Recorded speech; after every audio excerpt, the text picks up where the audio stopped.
You don't have to get up and run around, I promise. Visual exercise. So I'm going to explain two different people, and I'm going to describe a person, and then I'm going to describe another person. And I just want you can close your eyes if you want. If you ate too much lasagna, you might want to keep your eyes open. But I just want to let a vision come into your mind about what I'm describing. So one person has 2 master's degrees, internationally known speaker, author, full ride scholarship 4.0, started their own business and nonprofit foundation, and is on the boards of national and international foundations, all before the age of 30. So what does this person look like? What came into your mind? What do they do? How much money do they have? What color are they? What do they wear? What do they dress like? What's their life like? All right, you got that image in your head?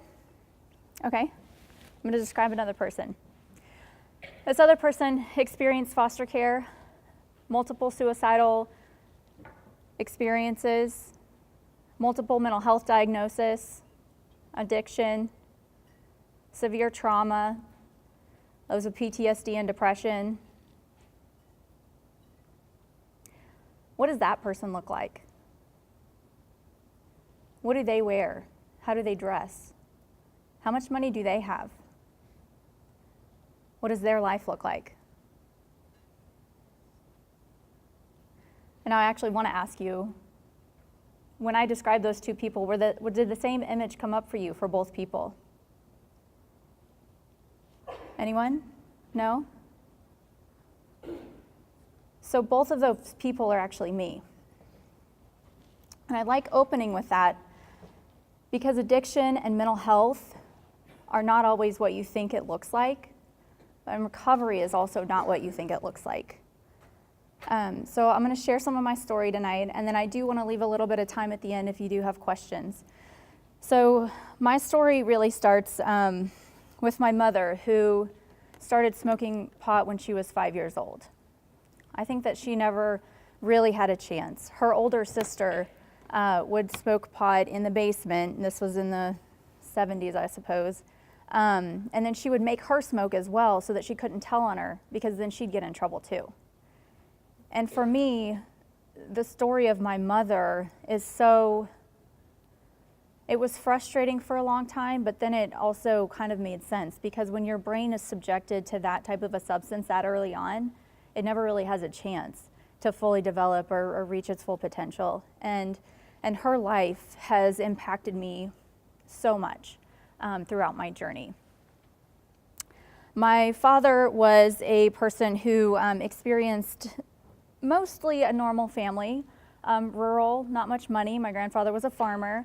My grandmother was a stay-at-home mom to 5 children, and he experienced some abuse when he was a child. That really set the tone for my life and what happened when I was a child. So I grew up with several siblings. I have 10 now from different pieces of my life. Childhood was fairly normal for me until I was about 9. I think I experienced depression, although I had no idea that that's what that was. I had my first suicidal thoughts when I was 9 years old. I shared that with my little sister, who happened to be 6 months at the time, because I just had to tell somebody. I had to get it out. And I remember pushing a cart at Kmart and telling her that's what I was feeling and what I was going to do about it. And I didn't have any other of those instances until later in life. But looking back on it now, it's pretty significant that at 9, that's what I was thinking. Everything else started going downhill when I was about 12. That's when my grandmother passed away. My mom had been in and out of my life as a child. My parents, I witnessed quite a bit of domestic violence when I was a child. They got divorced when I was 6. And so my mother was in and out of my life. She'd show up and then disappear for a couple years. I found out later she would be in this prison or that institution. And so I lived with my father, and everything started going downhill after I was about 12. That's when my grandmother passed away, and she was really the glue that held that entire side of the family together. I didn't know it at the time, but my dad was a severe alcoholic, as well as utilizing other substances, including meth and heroin, which I found out later. And then I experienced sexual abuse at the hand of him when I was 12. And so that really changed everything for me.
Close friend, I was able to tell my mother what had happened.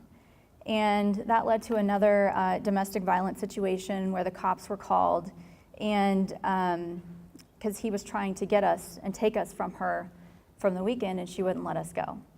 And thank goodness for that. My mom was a fighter for us, though she couldn't really fight for herself. So we went into foster care. I was 15. I had 5 of my younger siblings that were all living, staying with my mom in the 2-bedroom apartment, and we were in care in a relative placement for 2 weeks with my grandfather, who was at end of life for cancer. And so we weren't able to stay with him. We ended up living with my mom, 6 kids and her in a 2-bedroom apartment, and I was 15, and I had gone to get a job because I knew she couldn't pay rent herself. She was still very active in addiction, as she has been my whole life. I got a job under the table washing dishes at a Mexican restaurant for $5 an hour, and I was very proud of that because I knew I could help, at least help pay part of the rent. When I was walking back, that's when the social worker came to the apartment and took us into foster care.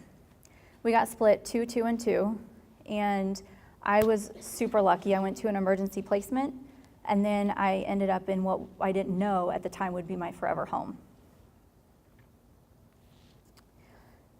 My other siblings, the 2 youngest ones eventually went back to my bio mother after a few years of being in care, and now then went back into care but live with my grandmother, and they're actually doing quite well now that they're with her. The 2 middle siblings were actually placed in a really bad home, and I advocated to get them moved. I was that person calling the social worker every single day and being super annoying until I knew that they were going to get moved, and then it happened. They got moved, and my brother eventually went to live with my bio aunt and uncle, and my sister came to live with me.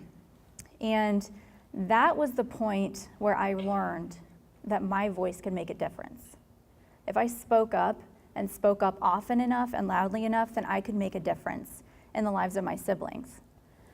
I had a somewhat normal life in foster care. I was able to participate in sports and do all the activities and honor society and all of that I think that normal kids get to do. And then I aged out at 18, and that's when things really kind of got a little crazy. So I got to college, and really tore up. I was in a sorority, so it was really easy for me to say, oh yeah, everybody's drinking, so that's why I'm doing it. And it was very easy to mask that I was actually drinking as a way of treating my PTSD and my depression that I experienced. There were times in college where I literally could not even get out of bed to go to class. I failed several classes, I lost a full ride scholarship, and I was drinking almost daily. I did not realize that that was a problem.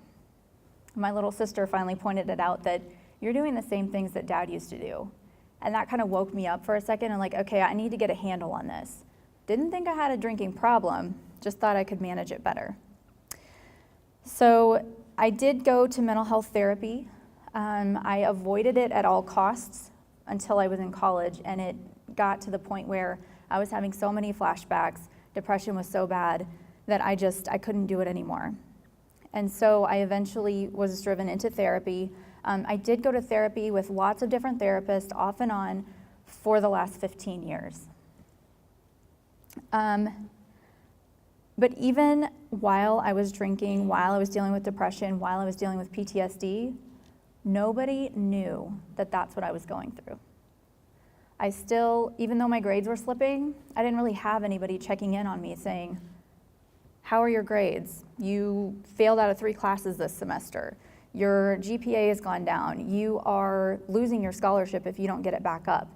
That conversation, I didn't have anybody that was ever looking out for me. And so I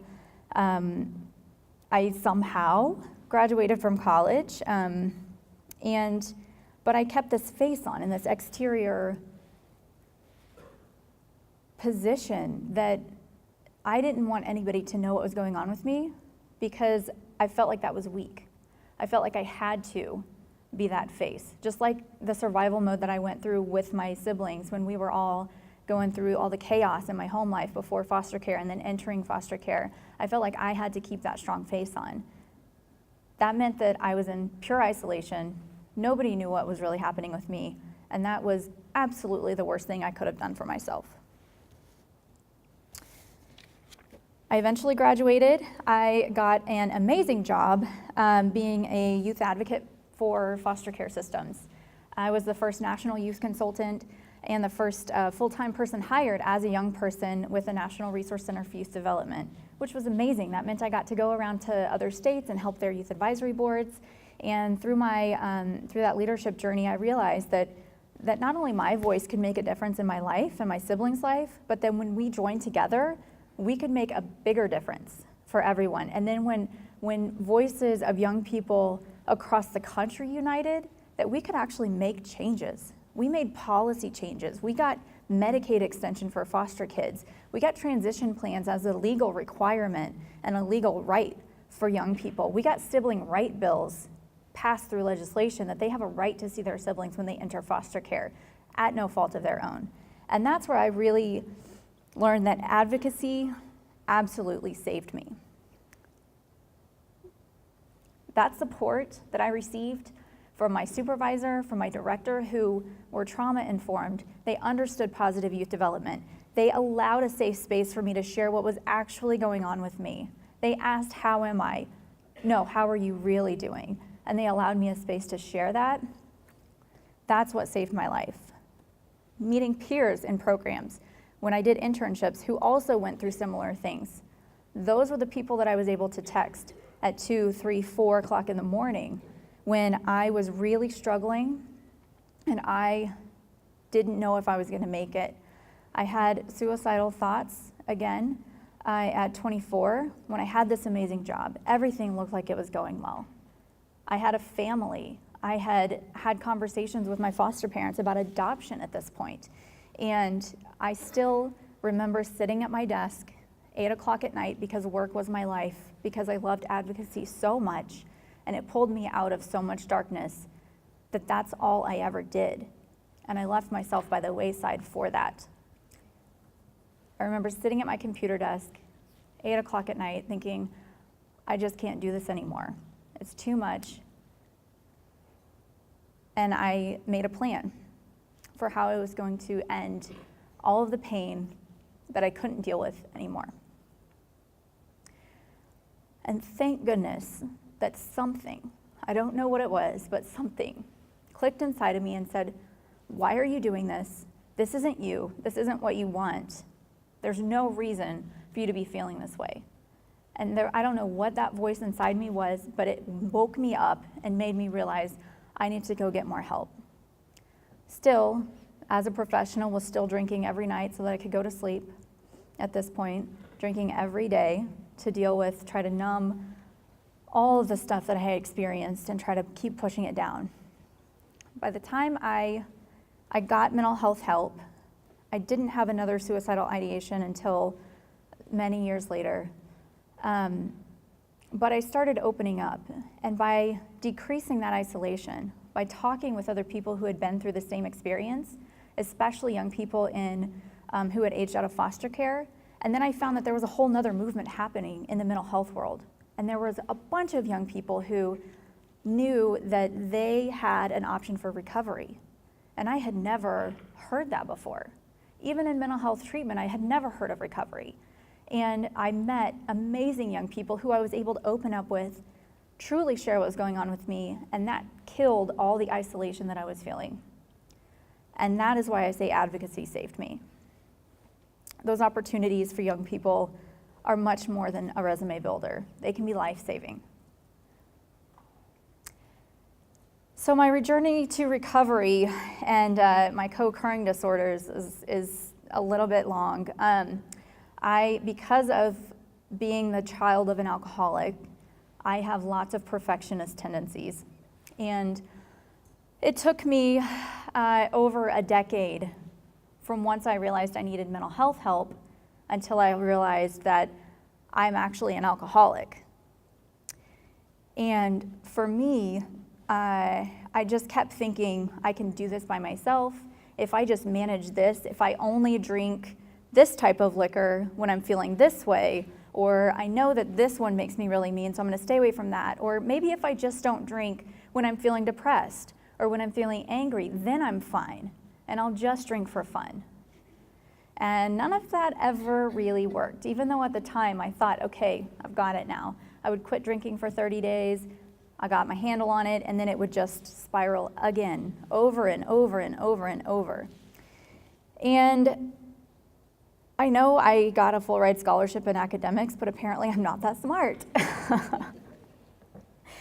So I even took quizzes. Like I really struggled with that denial in that step one, and that was because my father was an alcoholic, and he was abusive, and he was not a very good person. He was very very blaming, very shaming, very aggressive, and very controlling. And I was like, well, that's not me. I don't pass out by noon every day. I don't, so I'm not an alcoholic because I'm not like him. And finally, I did get married to an amazing person in recovery who you'll get to hear from tonight. And, but through the process of meeting him and meeting others who were in actual substance use recovery, I started learning bits and pieces when they were sharing their story with me, and I would learn, oh, that's interesting. I kind of am like that. How do I talk about my recovery, but I still drink, but it's, it was this whole mess of trying to figure out what does my recovery look like. And eventually, I did, after we got married, I got pregnant, and I didn't drink for an entire year while I was pregnant. I didn't drink for several months after I gave birth because of breastfeeding, and so I was like, well, clearly I'm not an alcoholic, because I can go 18 months without drinking. And at some of the points where I was really wondering, should I check myself in somewhere? I would take the quiz online and I'd get a 9 out of 10, you're probably an alcoholic. So of course I was like, well, clearly I'm not. I didn't get a 10 out of 10, so therefore I'm not an alcoholic. I was a perfectionist, that's right.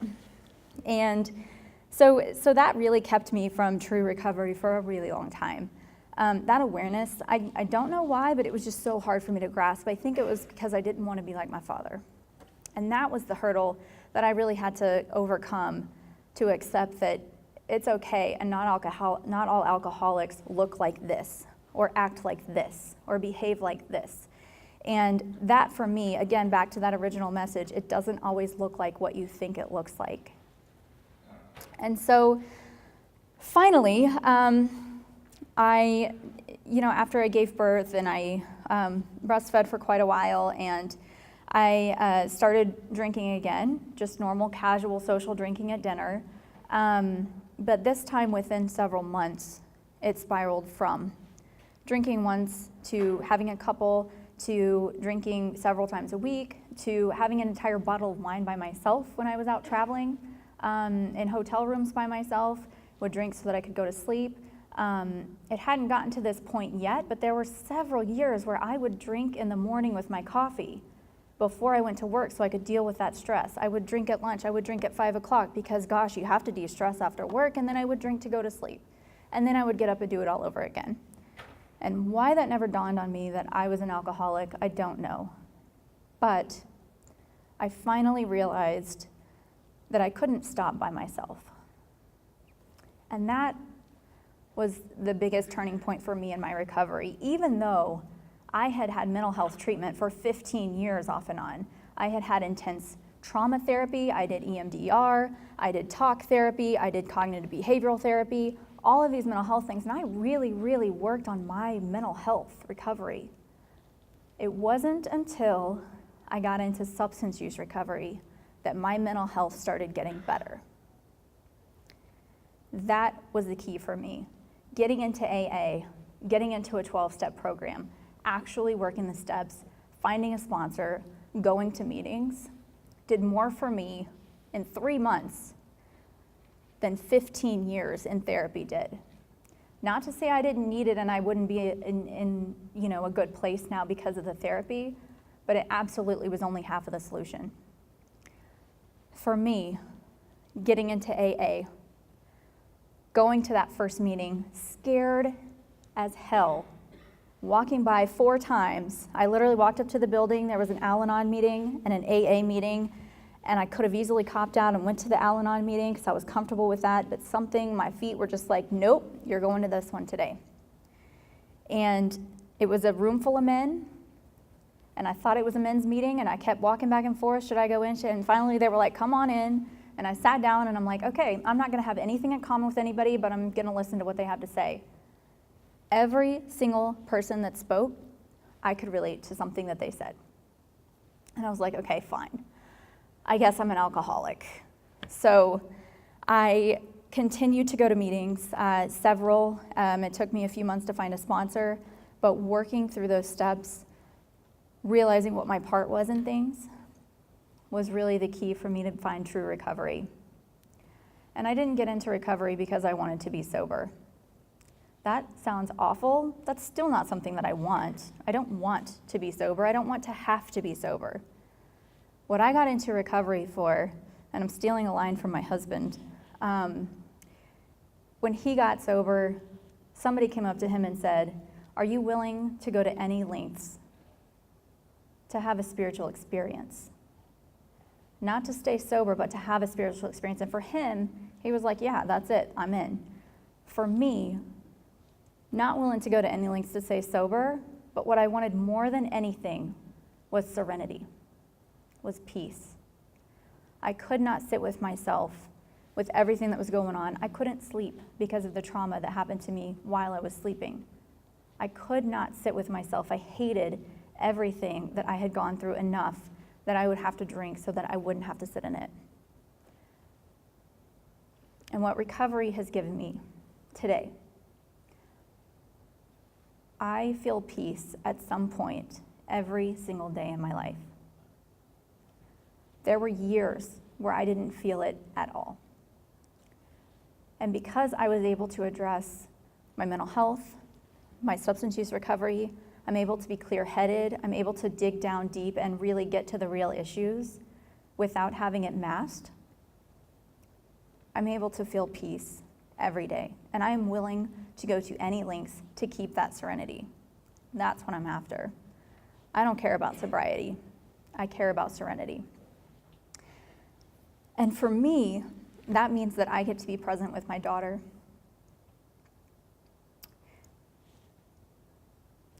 Every time something happens in her life, and it's been amazing, I think about what it was like when I was a child at that point. When I was 6 months old, what was happening in my life? My mom was 16 when she had me. She had been emancipated from her parents. They gave permission for her to get married. She had 3 kids by the time she was 21, 4 by the time she was 23, both with abusive husbands. And I think about what my life was like, had to have been like, when I was that young. And for me to be able to be present with my daughter,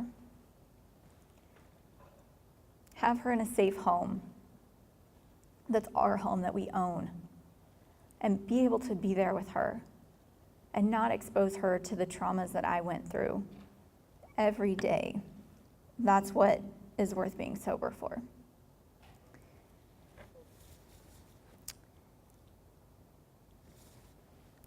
And so if I can leave you all with one message,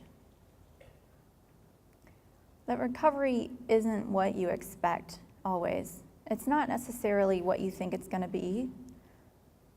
But for me, even though it was a really long journey, even though I was a national and international foster youth and mental health advocate, it was not until I got that other piece of the puzzle, that substance use recovery for me, that was what put everything together and allowed me to be at peace today and allowed me to be present.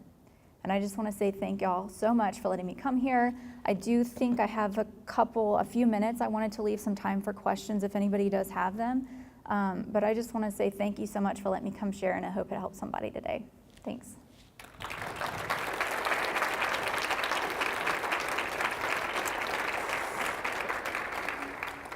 Normal, we believe a lot more people are going to access recovery. Q is for question. Ask the question, be curious.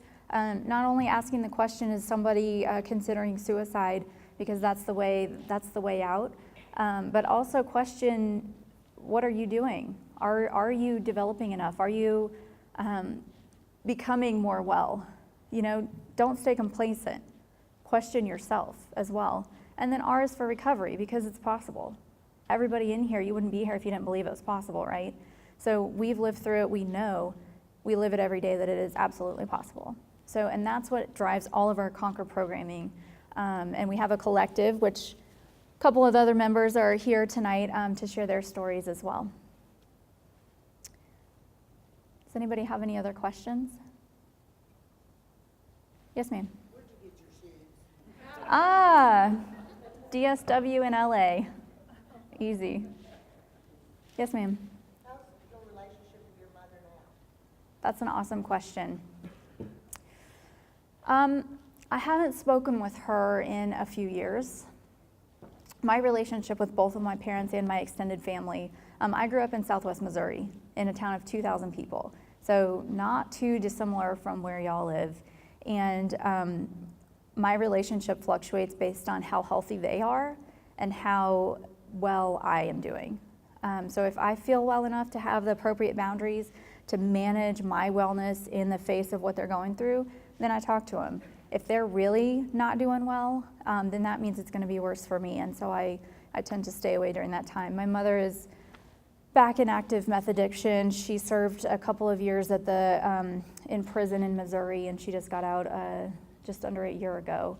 And I've seen her flitting up on Facebook and different things, but I haven't really connected much, just because it's not a good place to be. So I think of her every day. Yeah. Yes, ma'am. If somebody's worried about somebody in their life, like a young person, think they might be suicidal or they might be using, what can I do? If somebody is worried about a person in your life, or a young person that might be suicidal or using, what can you do? The thing that worked for me the most was just reaching out with an authentic connection and saying, hey, I'm here, what's going on? And then listening in a way that was not judgmental, that wasn't trying to fix me, that was super supportive and just accepting where I was and not giving up. I had a secretary. You know, I've had different women in my life who have kind of filled motherly roles, you know, along the way. And the secretary in the office, I interned at the state senate in Missouri, and she was so amazing. She was the one that showed me what unconditional actually looks like.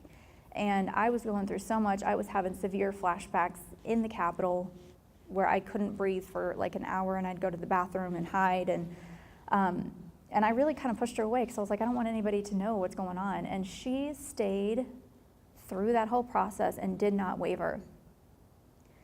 And that was what made the biggest difference for me, that when I was finally ready to talk and I was ready to let somebody be there and I was ready to share what was going on, she was still there. Like, I had never pushed her away, like nothing bad had ever happened in our relationship, and she absolutely was unconditional. She listened. She helped me to access my mental health professional at the time.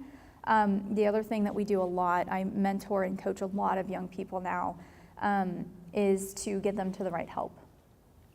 So I have ran through the questionnaire. Are you suicidal? Do you have a plan? Have you started giving things away? Have you written a note? Is there something that you're going to plan on doing? And I walk through that, you know, and I do it not in a way that's invasive, but just in conversation. And that seems to let people's defenses down so that they feel safe enough to tell me. But I have that ongoing relationship with them, so they know that I'm not going to lock them up, you know, if that's something that they're afraid of, or and then refer them to the right help. So there's a lot of national crisis lines. There's the National Suicide Prevention Lifeline. There's also crisis text line for young people who don't really want to talk to anybody, but they're willing to text. Text CNQR to 741-741, and that will get them to trained professionals on the other end. And then you're going to hear from a panel with a lot more treatment options that are here local later. But that's the number one thing I think you can do, is actually just listen. Ask the question and listen to them. What was that again? 741-741. What do you text to? Text CNQR to 741-741, 24 hours a day, 7 days a week. Yes, sir? So you mentioned earlier that your husband is in recovery too. How did you see communication continue to change from where it was to where it is now with both of you? Interesting, yeah.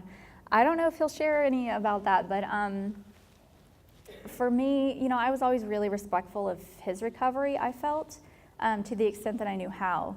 And I, you know, I didn't keep liquor in the house, and out of respect for him. And when we first got together, we knew that, you know, his recovery is first and foremost. I come second to that, and that I was fully on board with that. I'm okay with that. But being able to open up that part of my life and be honest about that, with myself first and foremost, and then with him, and then with the rest of the world, I think it really did open up more of our relationship, and he was able to better understand how to help be there for me when I was going through my other stuff. I absolutely think, you know, a lot of our relationship, and I owe so much to him being strong in his recovery, because he didn't experience the same traumas that I did, but he had that tool set. You know, I didn't have that tool set. I had fighting, I had running away, and I had drinking. That was how I dealt with life. And he had a tool set that the 12-step program actually gives you to deal with life. And so I think by him leading by example was one of the things that was so helpful. And then when I was finally able to open up, be honest, I feel like that definitely opened up an entire different way of being able to have words to talk about what was going on with me. And so I think, and both being in, you know, it's absolutely our individual recovery, for sure. But being able to share in that, I think, is priceless. Yeah. Okay, one last question. Was that a great segue into Mr. Greg D?